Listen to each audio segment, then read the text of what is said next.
Tu connais les différentes spécialités du métier d'infirmier? Et je te parle pas juste du bloc opératoire. Allez, je te dis tout. Ce métier ne connaît ni profil type ni routine, et pour cause, on retrouve des spécialités pour tout le monde. L'infirmier cadre de santé. Lui, c'est un cadre de proximité. Il organise les activités paramédicales et de soins au sein d'un service. Il veille à la qualité, la sécurité des soins et il encadre et gère des équipes. L'infirmier puériculteur. Ce poste, c'est vraiment le lien entre le personnel, l'enfant et la famille. Il intervient dans les soins autour de la santé, du développement, de l'éveil et de l'autonomie du patient, tout en évaluant son état de santé. Et au besoin, il peut fixer des projets de soins adaptés aux patients.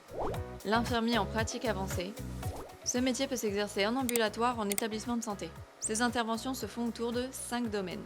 Pathologie chronique stabilisée et polypathologie courante en soins primaires, oncologie et hémato-oncologie, maladie rénale chronique, dialyse et transplantation rénale, psychiatrie, santé mentale et enfin les urgences. A savoir que depuis janvier 2025, avec la réforme du métier d'infirmier, les IPA peuvent recevoir des patients et prescrire des traitements sous certaines conditions, sans avis antécédent du médecin. L'infirmier anesthésiste, c'est l'un des plus connus, il est tout le temps en collaboration avec l'équipe médicale. Il intervient donc autour des soins infirmiers d'anesthésie et ou de réanimation, et il accompagne le patient tout en prenant en charge les pratiques sécuritaires.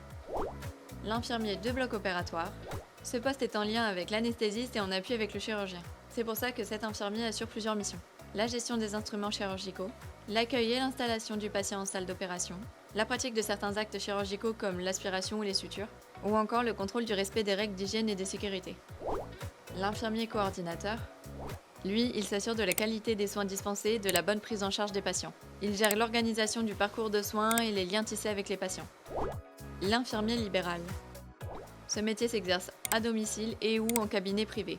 Parmi ses missions, on retrouve l'évaluation de l'état de santé des patients, la réalisation de soins, le lien avec les autres professionnels de santé, la mise à jour des dossiers et l'administration des traitements prescrits par les médecins. Pour accéder à l'une de ces spécialités, il faut déjà être infirmier diplômé d'État et donc avoir réalisé sa formation de 3 ans en IFSI.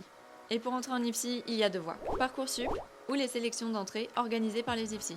L'option Parcoursup concerne les candidats étudiants. Il faut constituer un dossier tout en préparant l'intégration en IFSI. L'option sélection est adaptée aux personnes en reconversion.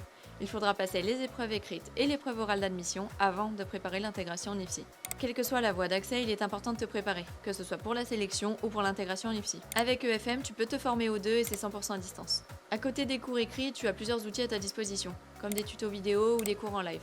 Tu seras suivi par notre équipe pédagogique, corrigé par nos professeurs experts et accompagné par nos professionnels du métier. Tu veux devenir infirmier? N'hésite plus, suis ta passion et rejoins la team EFM pour donner vie à tes projets.